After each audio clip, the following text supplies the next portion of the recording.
was so starving condition situation.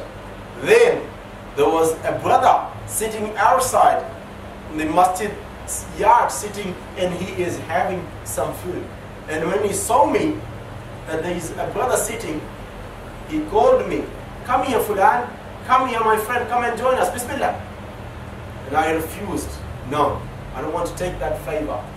I rather get from Allah. And again he insisted, "Come and join me, come and join me. It's okay, it's halal for you, come and join me." Because he could see the condition of Ghozbak, he was really starving. Then Ghozbak, after that constant insistence on him, he went and joined to take that meal. And he was only taking the bit that can back his life. Only that bit. Because he was not certain where this is coming from. And then this brother asked Ghozbak, "Where are you from?" "I'm from Jeelani." "Are you from Jeelani?" "I'm from Jeelani as well." "Oh. So why did you come here to Baghdad?" "Well, I've been looking for a child whose name is Abdul Qadir." Right? "I'm Abdul Qadir." "Abdul Qadir from Jeelani?" "Yes." "Where is your dad?" "My dad passed away." "And you have a mother?" "Yes."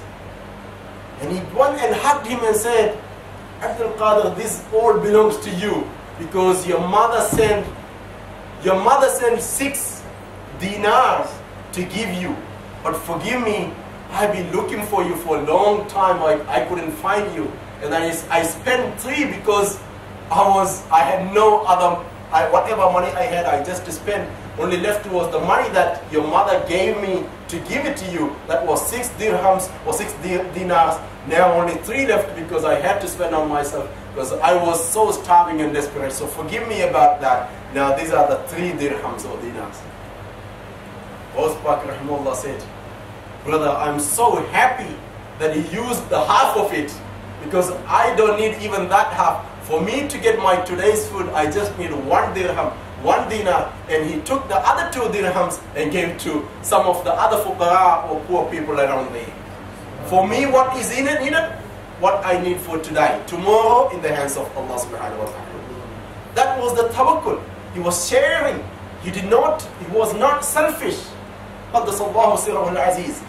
So you have to kill the aspect or quality of selfishness, and you have to beautify yourself with the quality of sharing and caring for others. Number of things to talk about Ghozbak. Time is again. I think I got still 5 minutes, inshallah. Ghozbak, Qaddasallahu sirrahu al-aziz. Now let me just quote you the aspect of his respect for others. Respect for elders. Teenagers, please listen very attentively. There are so many things about Ghozbak when he lived for 90 years. So there are many stories to learn, but I'm only focusing how he was when he was a teenager, when he was a student at Jamia Nizamiya. He had three friends, including himself. 3 students at Jamia decided to go and visit a pious man, because they heard that there is a pious man at such a masjid. A pious man who is known to be a very great wali of Allah subhanahu wa ta'ala. Hardly we find that chance. But when we know that there is someone who has arrived or came to visit us, there is a righteous man, please do not waste your time. Don't think about anything, just to go and request to that brother to make dua for you. That's very important. Anyway, these 3 students from Jamia Nizamiya decided to go and visit him. One was Sheikh Abdul Qadir Jeelani. The other student was Abu Sa'id bin Abdullah. The other student, 3rd mate, was known as, his name was Ibn Saqa. 3 of these people, of these children or students, decided to go and pay visit to that great wali. And all those 3 students had different intentions. Abu Sa'id Abdullah thought, okay, if he is a pious man, of course his dua will be very effective. Why should I suffer in Baghdad like this? Let me just ask him to pray for me to become a good businessman, so that my life is assured for my life is assured. So let me ask him to make dua for my dunya, for a comfortable life. That was the intention of Abu Sa'id bin Abdullah.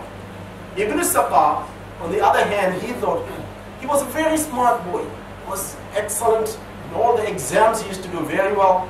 Okay? So he decided, because he was so smart and wise, you know, sometimes people who are smart, they go, you know, they act too over smart.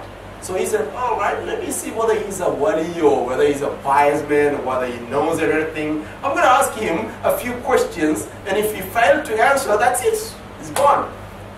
So he wanted to test the ability or the ill knowledge of this pious man. Sheikh Abdul Qadir al-Jeelani, a very well-behaving, very well-disciplined student, said, I don't want any of them. What I want is just go and visit him and ask him to pray for me to become a close muhibbu of Allah subhanahu wa ta'ala. That's all. And if he prays for me, that will happen. 3 of them went. As soon as that great man saw all these 3 people, he called Ibn Saqa in front, come here, my son. It's so sad that these are the questions that you wanted to ask me, and these are the answers. Take it. By the way, I have to tell you, there is a sign of kufr written on your forehead. The sign of kufr clearly written on your forehead. We just thought, he acts to be very smart. That was Ibn Saqa's response. And he prayed for Abu Sa'id ibn Abdullah to become a good dunya man, businessman. And he said to Ghawth Park, yes, the entire community of awliya will show their necks to you. They will show your shoulders to you so that your foot will be placed on the shoulders, and you are a qutb.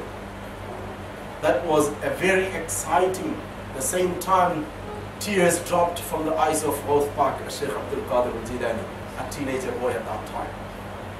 Later, Ibn Saqa became the most popular student of Jamia Nizami. He started getting all the, ranks from that uni. So good. He memorized the whole Quran, memorized so many hadiths. Not only that, he became a good debater and orator. He went and he had a number of debates organized with Christians and Jewish. He was very expert, excelled in Bible study, and Christians used to fear him because of his ability to debate with them using the Bible. And finally, the Khalifa of Baghdad, Khalifa of Muslims, Khalifa, picked him to go on their behalf, to go and negotiate or discuss or debate with the Italian Roman leader at that time. So Ibn Saqa was sent for that mission. He went there. I'll manage it with the weekend, inshallah. Okay? I promise we'll finish before 1:45, inshallah. So, went there, and everything was going smoothly, finally. Now, what happened was, he had a very good debate with the Christian leaders, scholars around, and they all had to surrender to his excellent knowledge, advanced knowledge about the Bibles and things like that. And the Roman leader was now shocked to what to do with this man. Our Christianity in this area is going to be in total crumbling or things like that, destruction. Finally, yes, of course, Shaitan helped. There was Shaitan to help him. Now, as Ibn Saqa was enjoying through the palace, around the palace of that Roman king or Roman leader, he happened to see a girl. That's it. A beautiful girl. Ibn Saqa looked at her, and he was so attracted to her. And he said, yes, I really need to get married to this girl. He forgot about everything else. He went to that Roman Christian leader and said, I would like to get married to your daughter. Is that all right? Of course, there's only one difficulty, that you are a Muslim and I'm a Christian. That's it. If you can solve that problem, fine, you can get married to my daughter. Ibn Saqa didn't think twice. He said, I'm willing. He lost his iman. What the wali has said to him that happened was past. And he said, I accepted, that's fine. And he got married to her. He got married to her, and what happened then? Abu Sa'id became a good, rich businessman. On the other hand, Uthbah, Qaddasallahu Sirrul Aziz, he was not there. He spent 25 years of his time secluding, in the seclusion or meditation to Allah subhanahu wa ta'ala. But Ibn Saqa, he stopped his debate and everything because he became a Christian. After a few years, Uthbah came back to Baghdad. When he came back to Baghdad, he saw a person, almost looks like a dead body, lying around by the street of Baghdad. He's about to die. And he had a terrible disease known as leprosy, extreme stage of leprosy. The blood was coming, fluid was coming from his body. And then Uthbah asked him, recognized him, Ibn Saqa, what happened? Why are you here? He said, I became sick. And then my wife, my in-laws, they all attacked me out. Finally, somehow I managed to get into Baghdad thinking someone else could help me. And this is my condition. And then Uthbah asked him, do you remember any verse from the Quran? Because you were so smart in reading Quran. You were so great helpful. Can you please read a verse from the Quran?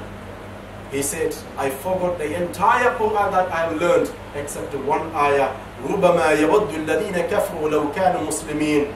That the kuffar would wish I would have been a Muslim. Only that ayah, and I wish that I died. He left the world. You can't change it because disrespect. Respect to scholars, respect to elders, to respect pious people, that takes you right to the high stage of qutb. That's what happened to Uthbah rahimahullah, Qaddasallahu Sirrul Aziz. It can take you right into bottom. في أحسن تقويم ثم غضبناه أسفل سافلين. That also is possible. May Allah subhanahu wa ta'ala increase our respect and love for those whom Allah has respected. May Allah subhanahu wa ta'ala help us to. Why I said this is, please go and learn more and more about Uthbah. There's so many aspects to learn about him. May Allah subhanahu wa ta'ala.